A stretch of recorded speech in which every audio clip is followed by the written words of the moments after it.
નમસ્કાર વિદ્યાર્થી મિત્રો, ચેપ્ટર 2માં છેલ્લે આપણે થિયરી પૂર્ણ કરી અને ઉદાહરણના 2.9 સુધી દાખલા ગણ્યા હતા. હવે આગળ લઈએ તો ઉદાહરણ 2.10. એની રકમ આ પ્રમાણે છે. 900 પિકોફેરાડના એક કેપેસિટરને 100 વોલ્ટની બેટરી વડે વિદ્યુત ભારિત કરાય છે.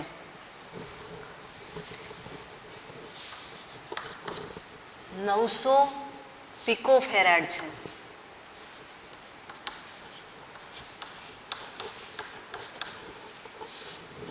સો વોલ્ટની બેટરી સાથે જોડીએ છીએ. આપણને ખ્યાલ છે કે કેપેસિટર સાથે બેટરી જોડતા કેપેસિટર ઉપર વીજભાર સંગ્રહિત થાય છે. તો 900 પિકોફેરાડના કેપેસિટરને 100 વોલ્ટની બેટરી સાથે જોડ્યા પછી આગળ રકમમાં આપણને આ રીતે પૂછે છે, કેટલી વિદ્યુત સ્થિતિ ઉર્જા કેપેસિટરમાં સંગ્રહિત થાય. એટલે પહેલાં આપણે એની અંદર પ્રારંભિક ઉર્જા શોધવી છે. ત્યાર પછી આગળ જોઈએ તો કેપેસિટરનું બેટરીથી જોડાણ દૂર કરી બીજા 900 પિકોફેરાડના વિદ્યુતભાર વિહીન કેપેસિટર સાથે જોડવામાં આવે છે. સેકન્ડમાં શું કરીએ છીએ? બેટરીને દૂર કરી દઈએ છીએ અને આ કેપેસિટર સાથે આવા સેમ બીજા કેપેસિટરને સમાંતરમાં જોડીએ છીએ. તો જવાબમાં આપણને માગે છે, હવે આ તંત્ર વડે કેટલી સ્થિત વિદ્યુત ઉર્જા સંગ્રહ પામશે? તો અહીંયા તંત્રની છે. પ્રારંભમાં બે વસ્તુ શોધવાની છે, પ્રારંભિક સ્થિતિ ઉર્જા ઇનિશિયલ અને છેલ્લે તંત્રની ફાઇનલ. તો અહીંયા ધ્યાન આપીએ, 900 પિકોફેરાડના કેપેસિટરને 100 વોલ્ટની બેટરી સાથે જોડીએ ત્યારે કેપેસિટર ઉપર સંગ્રહ થતો વીજભાર, કેપેસિટર પર સંગ્રહ થતો વીજભાર એને આપણે કેપિટલ ક્યુ લઈએ છીએ. Q is equal to C1 into V થાય. C1 છે 900 પિકોફેરાડ અને વી છે 100. આપણને અહીંયા ખ્યાલ છે કે પિકોફેરાડ બરાબર 10⁻⁻10 ફેરાડ થાય. તો 9 અહીંયા 2 આના અને 2 અહીંયા, તો કેટલા રહેશે? 9 મલ્ટીપ્લાય બાય 10⁻8 કુલમ. જુઓ એસઆઈમાં લઈ લીધું. હવે પ્રારંભિક ઉર્જા એની અંદર આપણને શોધવાનું કીધું છે. તો કેપેસિટર બેટરી સાથે જોડીએ ત્યારે વીજભાર સંગ્રહિત થાય, કેપેસિટરની બે પ્લેટો વચ્ચે ક્ષેત્ર ઉત્પન્ન થાય અને એની અંદર સંગ્રહિત થતી સ્થિત વિદ્યુત સ્થિતિ ઉર્જા જેને આપણે યુઆઈ કહીએ છીએ. અહીંયા C1, CV અને Q શોધી નાખ્યા છે એટલે ઉર્જાના 3 સૂત્રમાંથી ગમે તે સૂત્ર આપણે એપ્લાઇડ કરી શકીએ. અહીંયા આપણે 1/2 C1 V² લઈએ છીએ. ગમે તે લઈ શકશો, જવાબ સેમ આવશે. તો 1/2 C1 છે 900 અને પિકોફેરાડના 10⁻12 કરી દઈએ C1, પછી V² છે એટલે 100 છે, 100નો વર્ગ.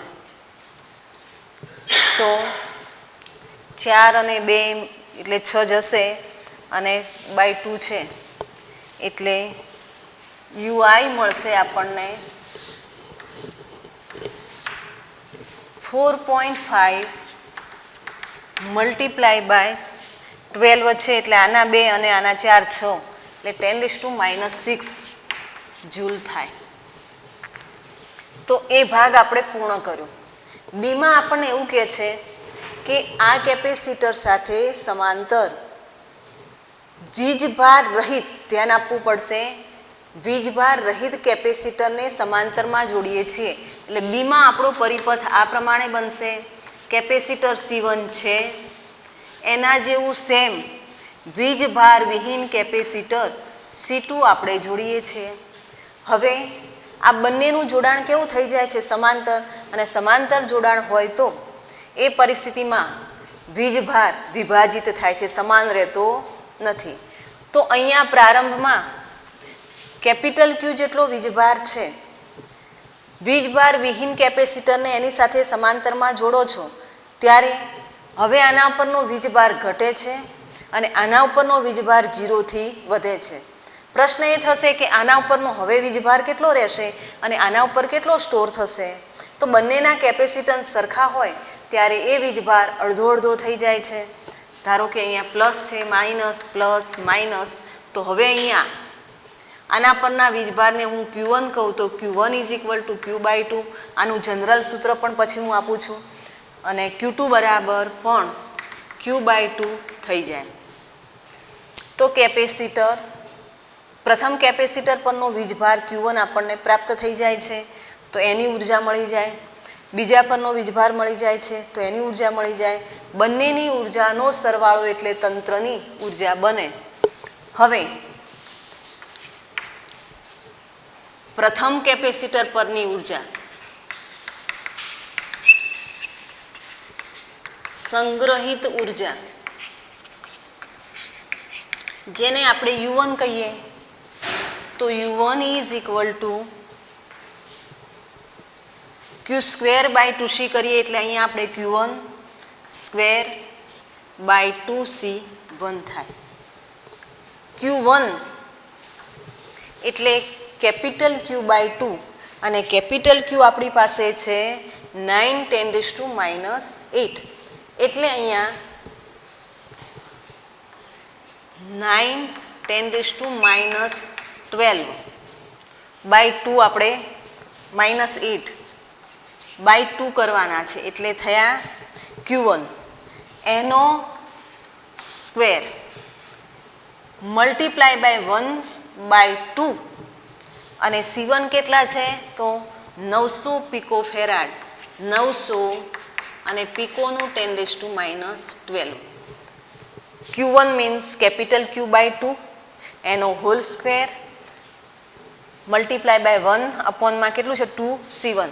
તો આનું કેલ્ક્યુલેશન થશે U1 = પહેલાં 10ની ઘાત સેટ કરી દઈએ. અહીંયા 2 છે, અહીંયા -12 -10 થાય.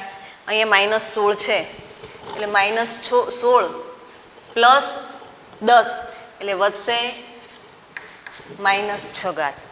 હવે અહીંયા જોઈએ 9નો વર્ગ છે 9 × 9 નીચે 4 2 2 અહીંયા જે 0 0 છે ઘાતમાં સેટ થઈ ગયું છે એટલે 2 અને 9 9 9 જશે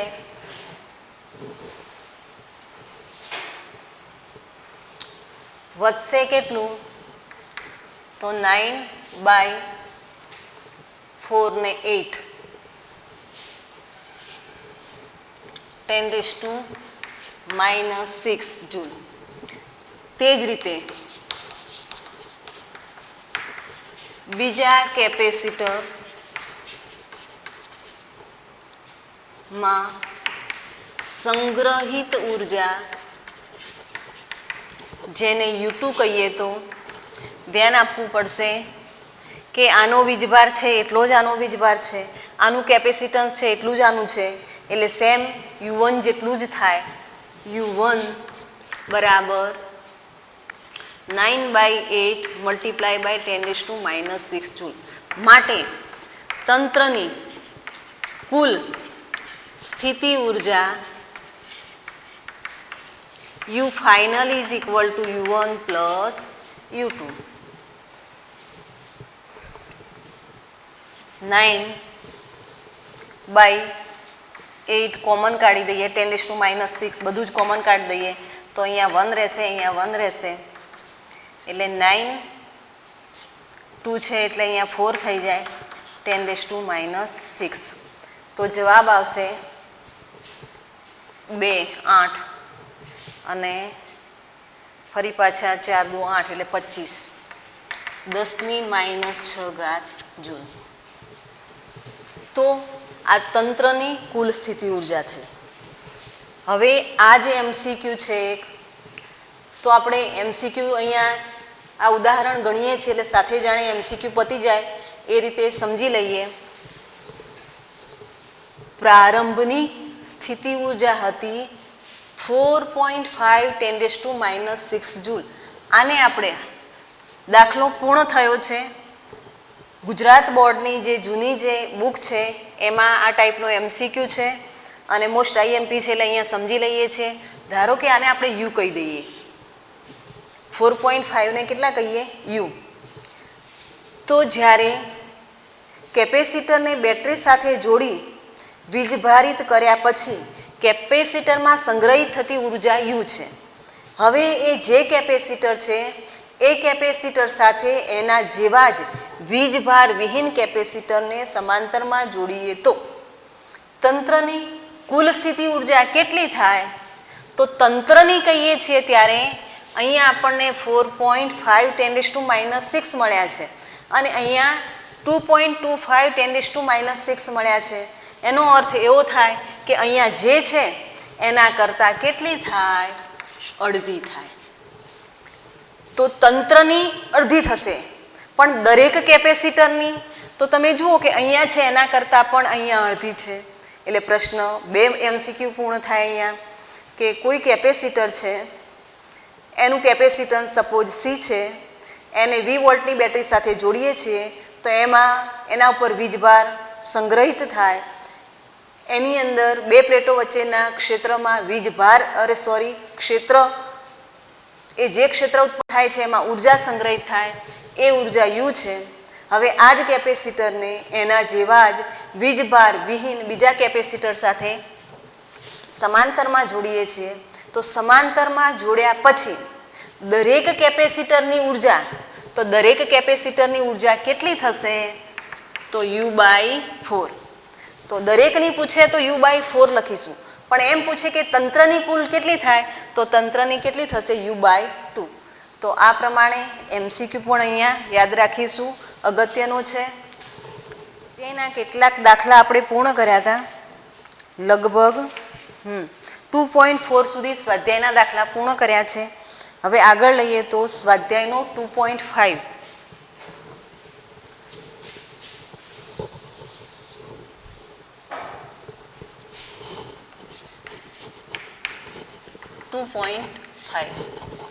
એની રકમ જોઈએ તો આ પ્રમાણે છે. પ્લેટો વચ્ચે હવા હોય તેવા સમાંતર પ્લેટ કેપેસિટરનું કેપેસિટન્સ હવા હોય ત્યારે, અને હવામાં આપણે સંજ્ઞા મૂકીએ છીએ C0. હવા હોય ત્યારે કેપેસિટન્સ છે 8 પિકોફેરાડ. 8 અને પિકોફેરાડ. આગળ જોઈએ તો જો પ્લેટો વચ્ચેનું અંતર અડધું કરવામાં આવે અને તેમની વચ્ચેના અવકાશને ડાઇલેક્ટ્રિક અચળાંક 6 ધરાવતા દ્રવ્ય વડે ભરી દેવામાં આવે તો તેનું કેપેસિટન્સ કેટલું થશે? એટલે 9D છે એને D' કહી દઈએ તો એ અડધું કરીએ અને ડાઇલેક્ટ્રિક અચળાંક ભરી દઈએ છીએ 6 કરીએ તો જે નવું કેપેસિટન્સ બનશે એના માટે સંજ્ઞા આપણે C અહીંયા ડેશ લીધા છે તો અહીંયા ડેશ કહી દઈએ. C' શોધવા છે. ચાલો, અહીંયા પ્રારંભમાં હવા છે, બરાબર. બંને વચ્ચેનું અંતર કેટલું છે? D છે. તો આ કન્ડિશનમાં હવામાં કેપેસિટન્સ નું જે સૂત્ર છે એ C0 = ε0 A/D. હવે C0 આપણને કેટલા આપ્યા છે? 8 પિકોફેરાડ આપેલા છે. તો આપણે આનું સૂત્ર જ લઈએ, બરાબર. 8 પિકોનું 10⁻12 ફેરાડ કહી દઈએ અને નંબર 1 કહીએ. હવે શું કરીએ છીએ તો નેક્સ્ટ સ્ટેપમાં આનું જે અંતર છે એ અડધું કરી દેવાનું છે. D/2. જુઓ, ક્ષેત્રફળ બદલતા નથી પ્લેટનું, માત્ર બે પ્લેટો વચ્ચેનું અંતર અડધું કરીએ છીએ. વધુમાં કે ડાઇલેક્ટ્રિક અચળાંક ધરાવતું માધ્યમ અંદર નાખીએ છીએ ડાઇલેક્ટ્રિક માધ્યમ, એટલે હવે કેપેસિટર આ બને છે. તો નવા બનતા કેપેસિટરનું કેપેસિટન્સ માધ્યમની હાજરીમાં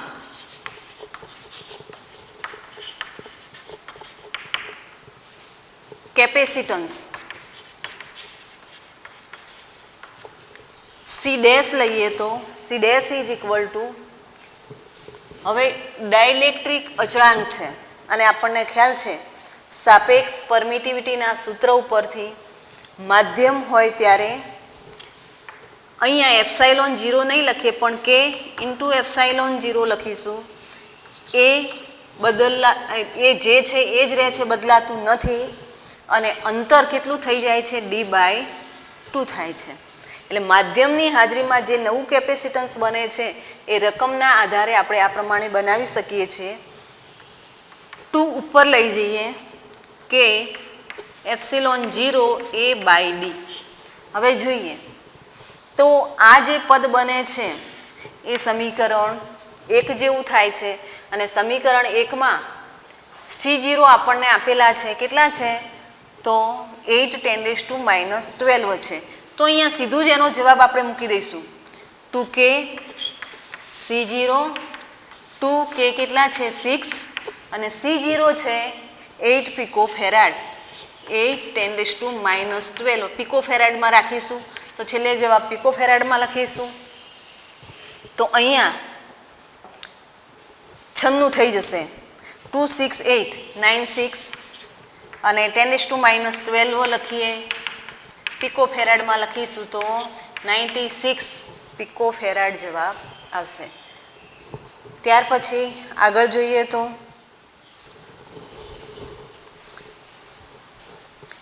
દરેક 9 પિકોફેરાડના કેપેસિટન્સ ધરાવતા 3 કેપેસિટરોને શ્રેણીમાં જોડેલ છે. અહીંયા કેપેસિટરના સંયોજનનો નિયમ આપણે વાપરવો પડશે. તો 3 કેપેસિટર લઈએ છીએ, દરેકનું કેપેસિટન્સ 9 પિકોફેરાડ છે અને 3 શ્રેણીમાં જોડેલ છે. તો 2 જવાબ આપણે શોધવાના છે. સંયોજનનું કુલ કેપેસિટન્સ કેટલું હશે અને બીમાં પૂછ્યું છે આ સંયોજનને 120 વોલ્ટના સપ્લાય સાથે જોડવામાં આવે તો દરેક કેપેસિટરને સમાંતર સ્થિતિમાનનો તફાવત કેટલો હશે. તો બંને બાબતો આપણે શોધી લઈએ. પહેલા 3 કેપેસિટર છે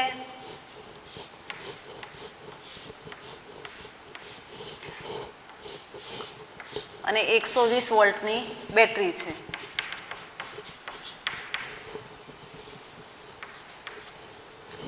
અને C1, C2, C3 ડેટામાં લઈ લઈએ. V બરાબર 120 વોલ્ટ, C1, C2, C3 બરાબર C લઈશું તો ચાલશે. એ છે 9 પિકોફેરાડ. એકવાર રકમ ચેક કરી દઈએ તો 9 પિકોફેરાડ અને 120 વોલ્ટ અને આપણે ત્રણેયના સમાંતર. આના માટે V1 શોધવાનું છે, V2 શોધવાનું છે, V3 શોધવાનું છે. 3 વસ્તુ શોધવાની છે. તો પહેલાં જોઈ લઈએ એની અંદર સમતુલ્ય કેપેસિટન્સ શોધવાનું છે. સમાંતર જોડાણનું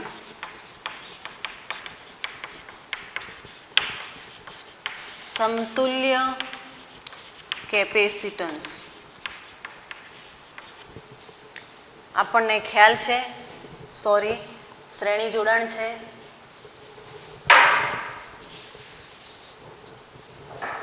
શ્રેણી જોડાણનું સમતુલ્ય કેપેસિટન્સ આપણને ખ્યાલ છે કે શ્રેણી જોડાણ માટે સમતુલ્ય કેપેસિટન્સનું સૂત્ર શું બને છે તો 1/C equivalent is equal two 1/C1 plus 1/C2 plus 1/C3.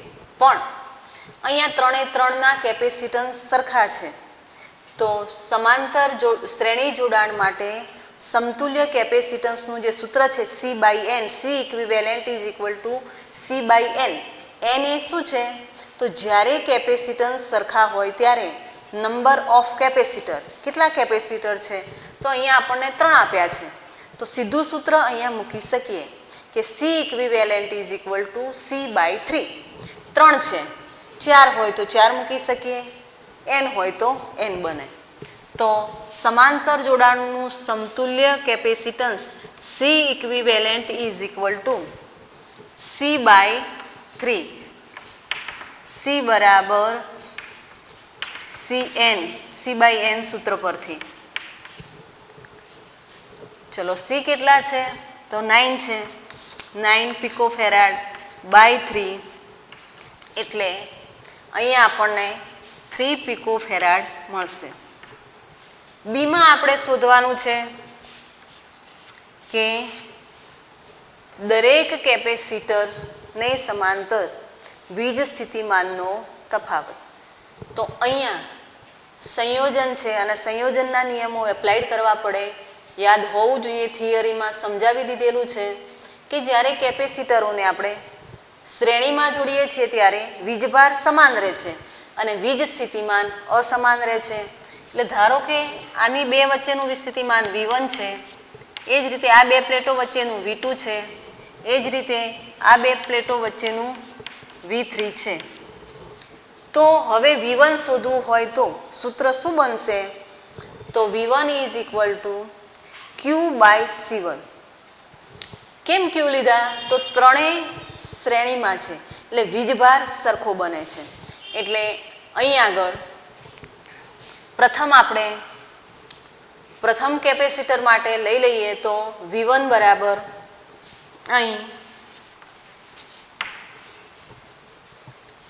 V1 બરાબર Q/C1, V2 બરાબર Q/C2 અને V3 બરાબર Q/C3 થાય.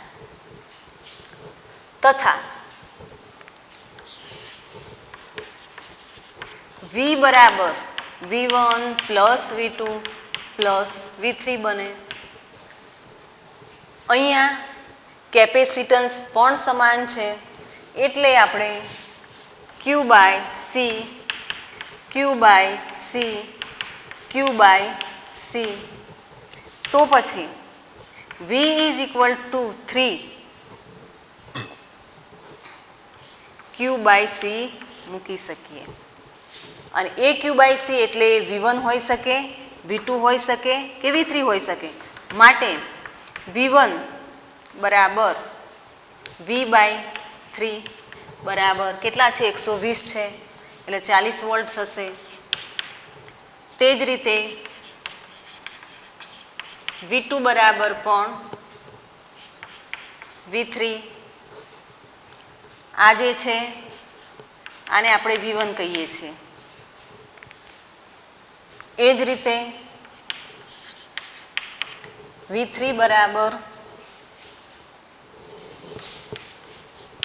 V/3 એટલે 120/3 બરાબર 40 વોલ્ટ.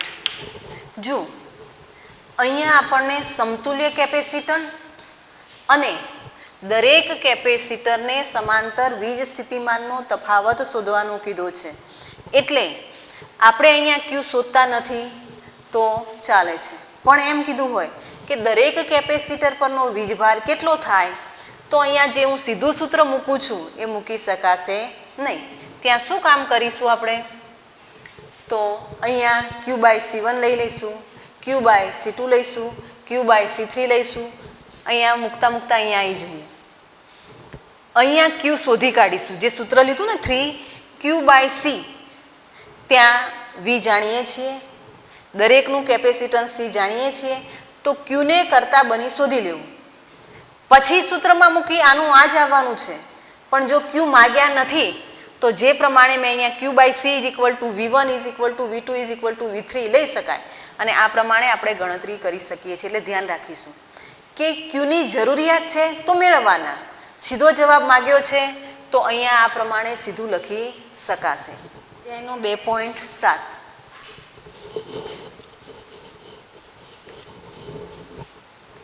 2.7માં જોઈએ તો અહીંયા સમાંતર જોડાણ છે.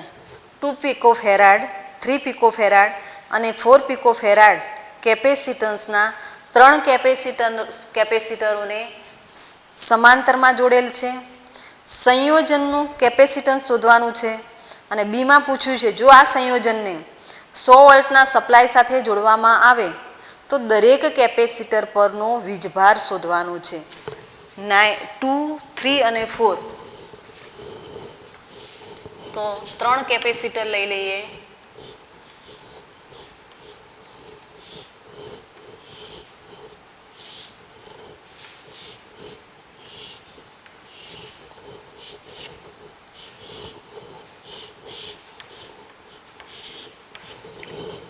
C1 છે 2 પિકોફેરાડ, C2 અને C3.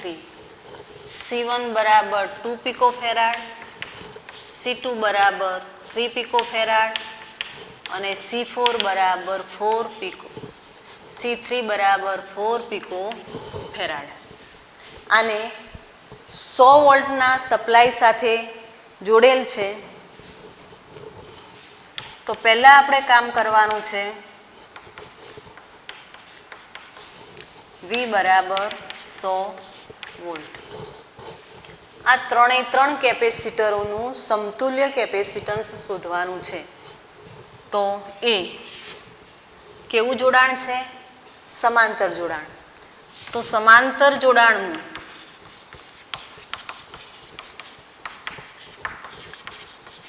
સમતુલ્ય કેપેસિટન્સ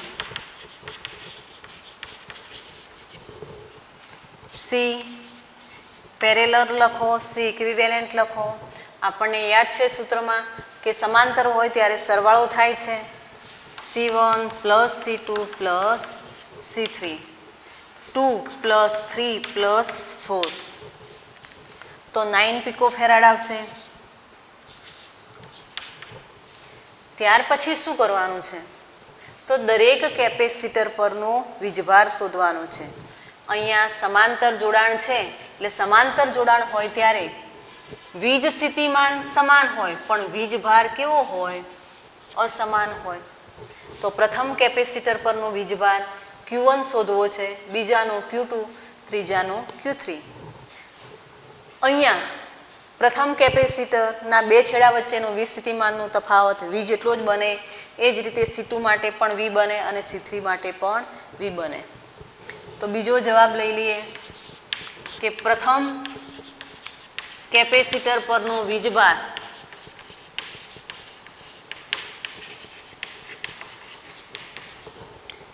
Q1 શોધવો હોય તો Q1 ઇઝ ઇક્વલ ટુ સૂત્ર શું બનશે? તો C1 into V. C1 into V. C1 આપણી પાસે 2 પિકોફેરાડ છે એટલે -12 લઈશું. V કેટલા છે? 100 વોલ્ટ. તો જવાબ બનશે 2 × 10 કુલમ.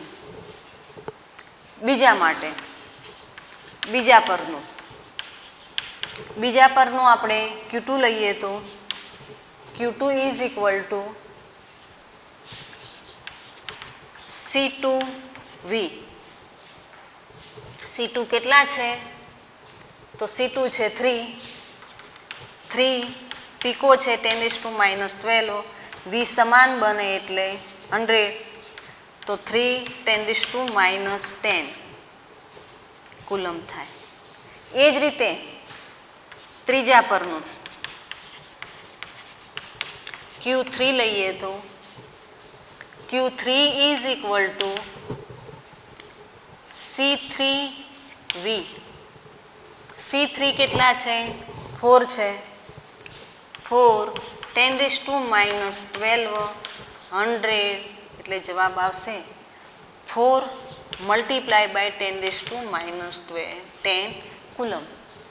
તો આ રીતે સમાંતર જોડાણનું સમતુલ્ય કેપેસિટન્સ અને દરેક કેપેસિટર પરનો વીજભાર Q1, Q2, Q3 આપણે શોધી શકીએ.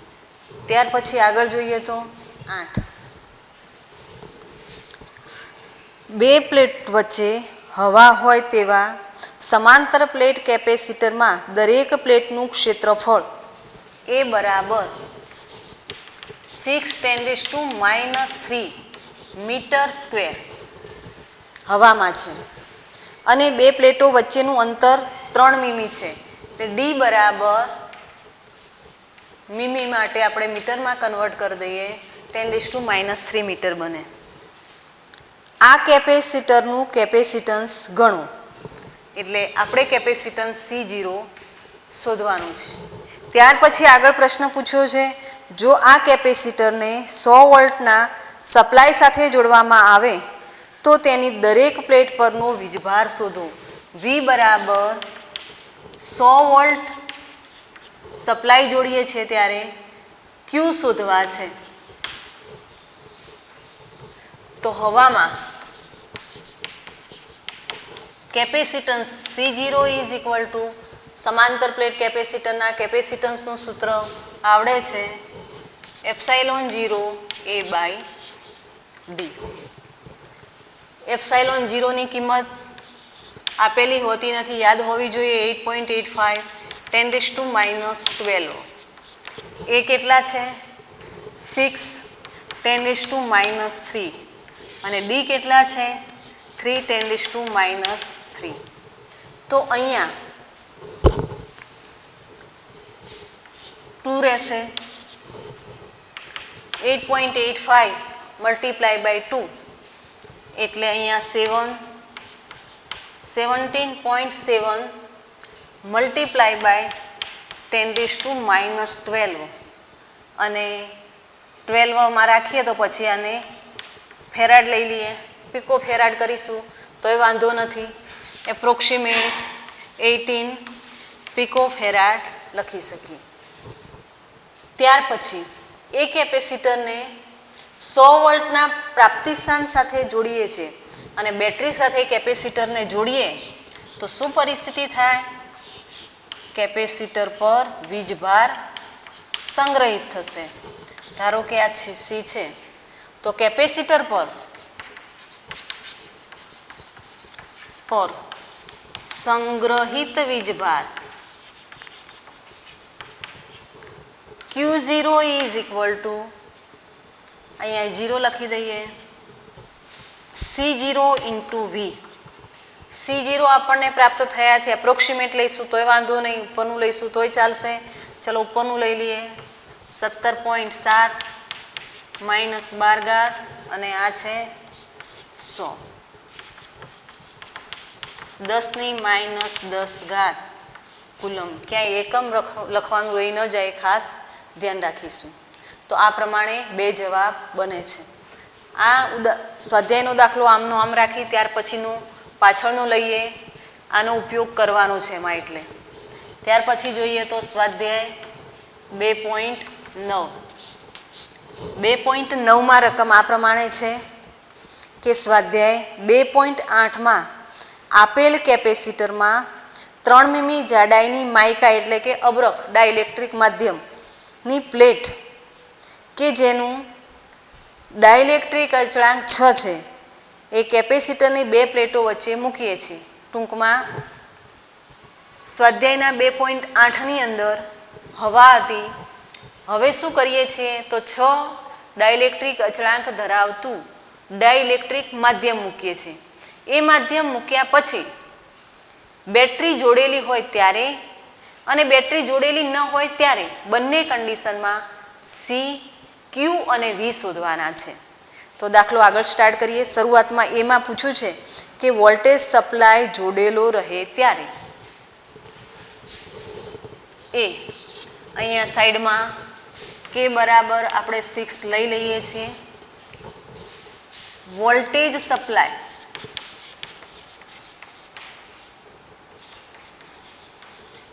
જોડાયેલ હોય ત્યારે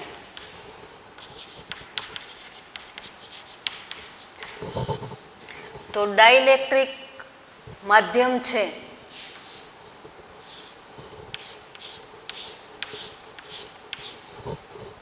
કે ડાઇલેક્ટ્રિક અચળાંક ધરાવતું. આની સાથે સપ્લાય કેટલો જોડેલો છે અગાઉ છે એ પ્રમાણે જ 100 વોલ્ટનો જોડીએ છીએ. તો આ કન્ડિશનમાં આપણે 3 વસ્તુ શોધવાની છે. સી શોધવાના છે, ક્યુ શોધવાના છે અને વી શોધવાના છે. તો વોલ્ટેજ સપ્લાય જોડાયેલો હોય ત્યારે કેપેસિટન્સ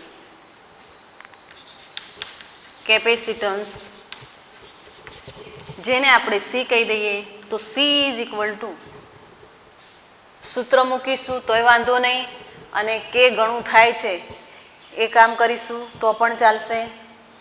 તો અહીંયા જોઈ લઈએ કે કે C0 કે કેટલા છે 6 અને C0 આપણને અગાઉના દાખલા પ્રમાણે 18 પ્રાપ્ત થયા છે. હવે અહીંયા 18 લખીએ, રાઉન્ડ ઓફ લઈ લઈએ, પિકો ફેરાડ છે એટલે આપણો જવાબ બનશે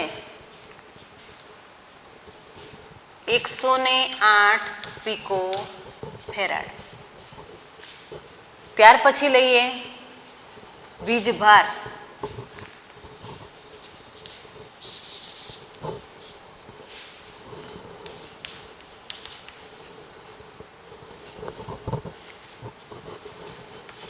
તો વીજભાર શું બનશે? તો બેટરી જોડેલી છે એટલે કેપેસિટરની પ્લેટો પર વીજભાર સંગ્રહિત થશે, અને સંગ્રહિત થતો વીજભાર આપણે ક્યુ લઈએ તો ક્યુ ઇઝ ઇક્વલ ટુ શું બને? સી ઇન્ટુ વી. સી કેટલા છે? 108 અને વી છે 100 વોલ્ટ મલ્ટીપ્લાય બાય 100. તો પિકો ફેરાડ છે એટલે 108 અને 10ની માઇનસ આની એક કામ કરીએ 10⁻12 લઈએ અને અહીંયા 100 લઈએ તો 10 કુલમ બની જશે. કેપેસિટન્સ શોધાઈ ગયો, વીજભાર શોધાઈ ગયો. હવે છેલ્લે વીજ સ્થિતિમાન વી. તો અહીંયા જોઈ શકો છો કે બેટરી જોડેલ હોય ત્યારે આની બે પ્લેટો પરનું વીજ સ્થિતિમાનનો તફાવત એ બેટરી જેટલો જ થાય એટલે વી બરાબર 100 વોલ્ટ અચળ રહે. હવે બીમાં આપણને એમ પૂછે છે કે સપ્લાય દૂર કરવામાં આવે.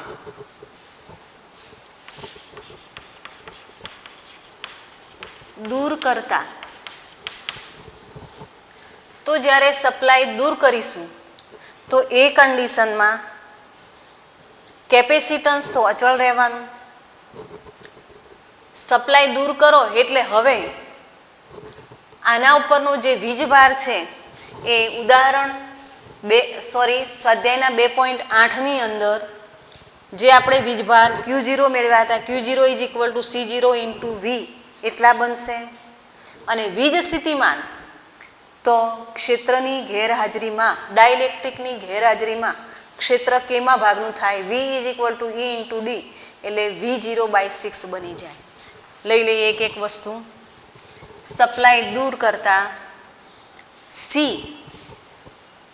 બરાબર કે C0 બરાબર 108 પિકો ફેરાડ અચળ રહે. બરાબર. ત્યાર પછી વીજભાર લઈએ તો વીજભાર સપ્લાય દૂર કર્યું છે એટલે કેટલો રહેશે? તો C0 ઇન્ટુ વી જેટલો રહેશે. C0 કેટલા છે? તો એ 18 પિકો ફેરાડ હતા અને વી કેટલા હતા? 100 એટલે બનશે 18 10⁻10 કુલમ. વી કેટલું બને? તો વી એને વી અગાઉ જેટલા હતા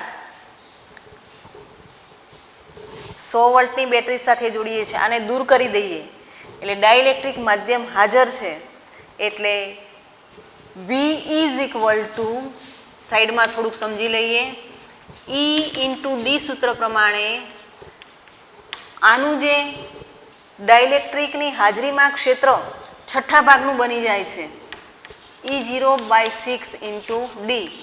આને વી લઈ લઈએ તો વી ઇઝ ઇક્વલ ટુ અથવા V0 બરાબર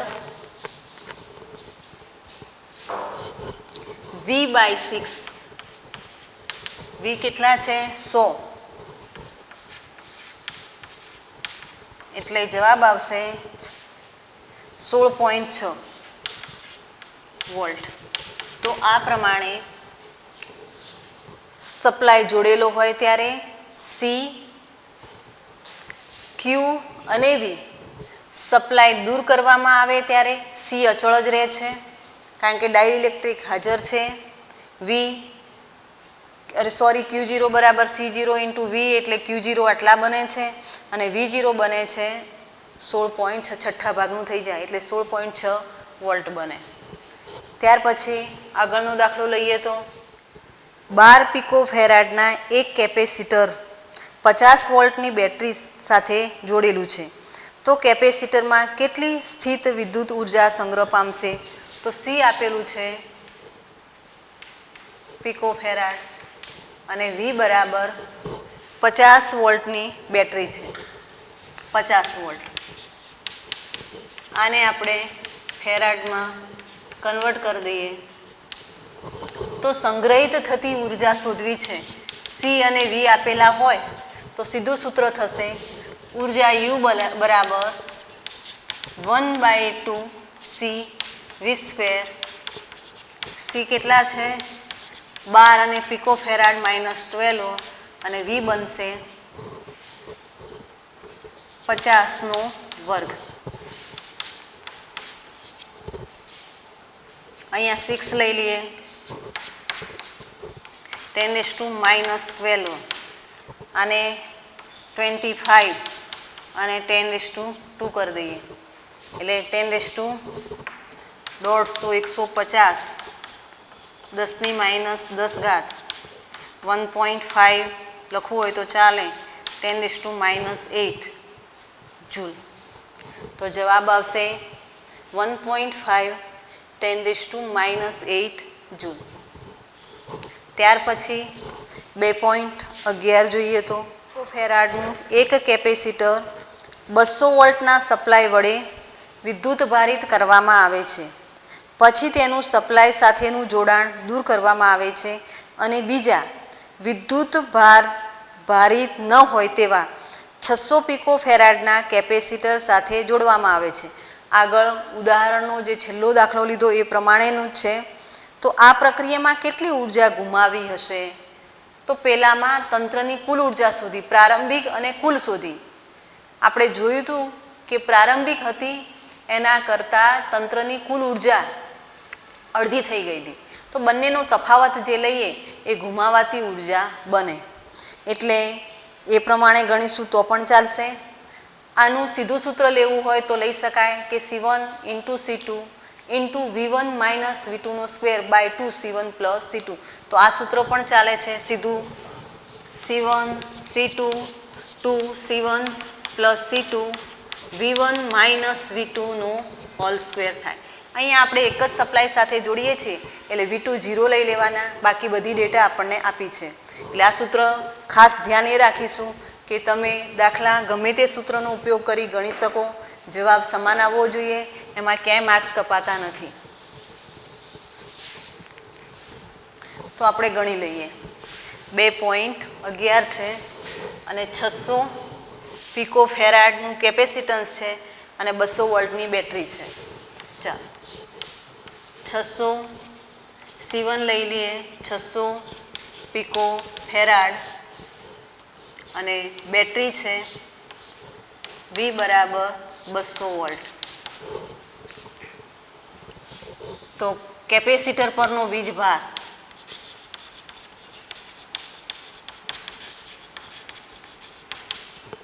Q is equal to C1V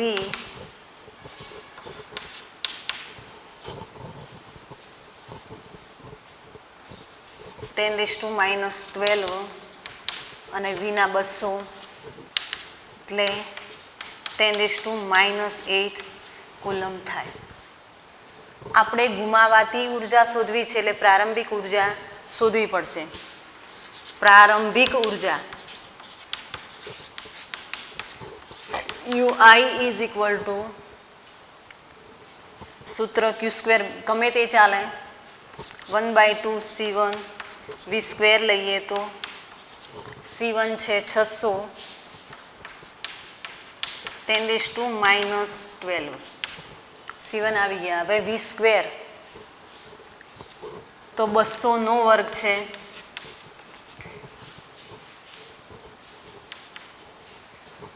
તો શું પરિસ્થિતિ થશે? -10 અને ફરી પાછા 4 પાછળના છે એટલે 10⁻⁻6 થઈ જશે. 10 4 એટલે 10⁻⁻6. હવે અંદરની વેલ્યુ લઈ લઈએ તો અહીંયા 2નો વર્ગ થાય એટલે 4 થાય. અહીંયા 2 છે એટલે 2 જતા રહેશે એટલે 2 રહ્યા અને 6 × 2 એટલે 12. ફરી એકવાર ગણતરી જોઈ લઈએ. 2 6 ઓકે છે. 3 અને 4 12.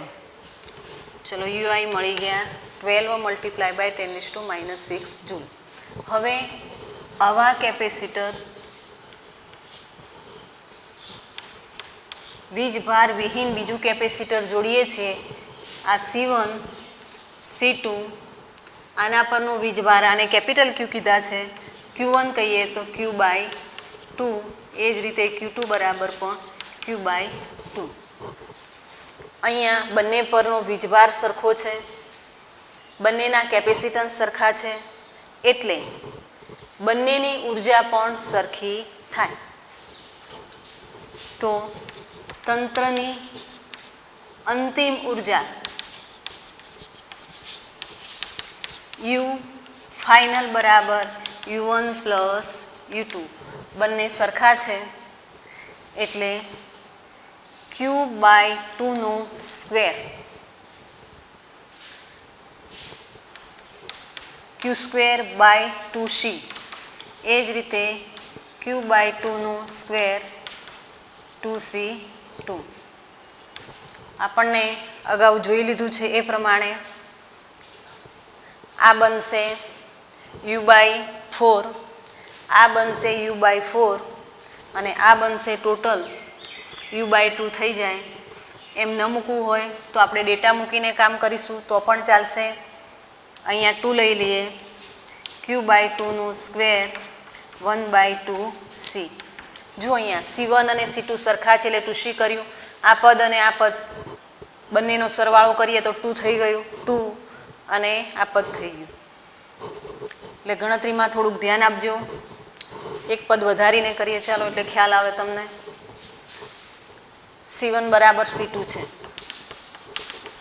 એટલે Q/2 નો સ્ક્વેર અને 1/2C કોમન નીકળશે.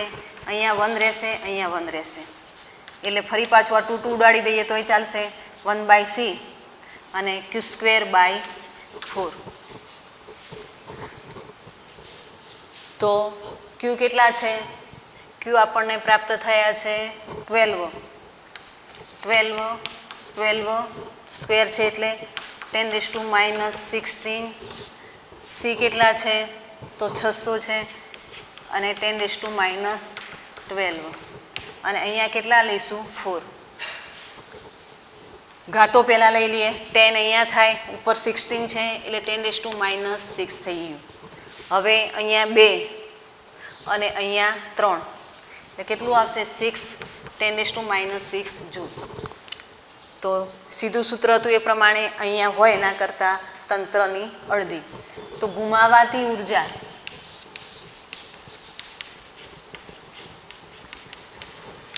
U બરાબર U initial minus U final 12 10⁻6 joule minus 6 10⁻6 joule 6 10⁻6 joule થાય.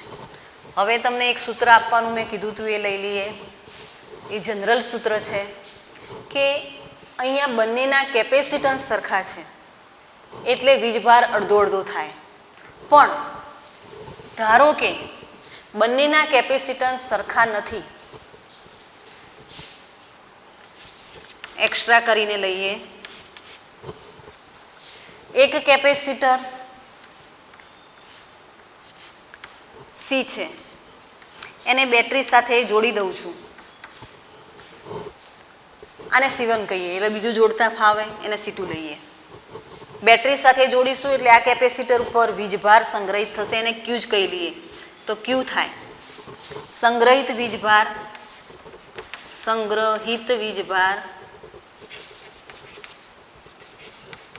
Q C1 × V. હવે બેટરી દૂર કરી બીજું વીજભાર વિહીન કેપેસિટન્સ C2 ધરાવતા કેપેસિટરને આની સાથે સમાંતરમાં જોડીએ છીએ. એટલે હવે અહીંયા આ પરિસ્થિતિમાંથી આ પરિસ્થિતિમાં ગયા C1 અને C2. ધ્યાન એ આપીશું કે C1 is not equal to C2. તો પછી વીજભાર કઈ રીતે વિભાજિત થશે? તો અહીંયા બંને સમાંતરમાં જોડાયેલા છે, બંનેનું વિસ્થિતિમાન સમાન થશે. એટલે એ સૂત્રનો ઉપયોગ કરી અને સાદુરૂપ આપીએ છીએ ત્યારે અહીંયા એ લાંબી પ્રોસેસ કરવાની જરૂરિયાત છે નહીં. હું સીધું સૂત્ર મૂકી દઉં. C1 પરનો વીજભાર Q1 બરાબર, સૂત્ર સીધું છે. હા, વિસ્થિતિમાન સમાન થાય એ પ્રમાણે સાદુરૂપ આપી અને મૂકીશું તો આવી જાય છે. પણ આપણે અહીંયા માત્ર યાદ જ રાખવું છે Q1 ઇઝ ઇક્વલ ટુ, જે તમને બીજા પ્રશ્નો સોલ્વ કરવામાં ઉપયોગી થશે, capital Q C1 plus C2. જો હવે આ બંનેના કેપેસિટન્સ આ વીજભાર વિહીન છે, આ ફૂલ્લી ચાર્જ થઈ ગયું છે. એટલે આના પરનો જે કેપિટલ Q વીજભાર સંગ્રહિત થયો હતો એ હવે અહીંથી ઘટશે અને આના ઉપર વીજભાર ટ્રાન્સફર થશે. ટ્રાન્સફર થયા પછી ધારો કે આના પરનો વીજભાર Q1 રહે છે અને આના પરનો Q2 બને છે, તો Q1નું સૂત્ર શું થાય? તો Q1 is equal to capital Q C1 by C1 plus C2. જ્યાં કેપિટલ Q એ શું છે? તો કેપેસિટન્સ C1 ધરાવતા કેપેસિટરને ચાર્જ કર્યું હતું ત્યારે એના ઉપર જે વીજભાર સંગ્રહિત થયો હતો એ થશે. એ જ રીતે C2 પરનું વીજભાર Q2 બરાબર Q C2 C1 plus C2. તો આ સૂત્ર આપણે યાદ રાખીએ છીએ. ક્યાંક આપણને સરખા કેપેસિટન્સ ધરાવતા કેપેસિટર પ્રાપ્ત ન થાય તો એવી કન્ડિશનમાં દરેક પરનો વીજભાર કેટલો થાય એ આવડતો હોવો જોઈએ. વીજભાર તમને આવડી જાય એટલે તરત જ એના અંદર બે પ્લેટો વચ્ચેનું જે ક્ષેત્ર છે એમાં સંગ્રહિત થતી ઉર્જાનું પણ સૂત્ર તમે મેળવી શકો છો. તો આ રીતે આ સૂત્ર પણ યાદ રાખીએ છીએ.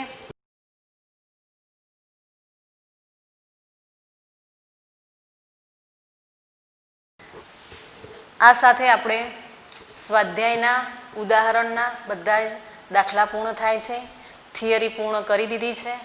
હવે નેક્સ્ટ લેક્ચરમાં તમને કોમ્પિટિટિવ એક્ઝામમાં ઉપયોગી થાય, MCQ સોલ્વ કરવામાં ઉપયોગી થાય અને આપણી બુકમાં નથી એવા થોડાક એક્સ્ટ્રા દાખલા કરાવીશું. એક વસ્તુ યાદ રાખવાનું છે કે સ્કૂલના વિદ્યાર્થી અહીંયા જે કંઈ દાખલા ગણાવ્યા છે સ્વાધ્યાયના હોય કે ઉદાહરણના, દરેકે એ નોટબુકની અંદર નોંધ કરવાની છે. જ્યારે સ્કૂલ સ્ટાર્ટ થાય ત્યારે એ ચોપડા ચેક કરવામાં આવશે. એટલે માત્ર વિડીયો જોઈ અને મૂકી નહીં દઈએ, સાથે સાથે કામ પણ કરીશું. તો આ સાથે આ લેક્ચર પૂર્ણ કરીએ છીએ.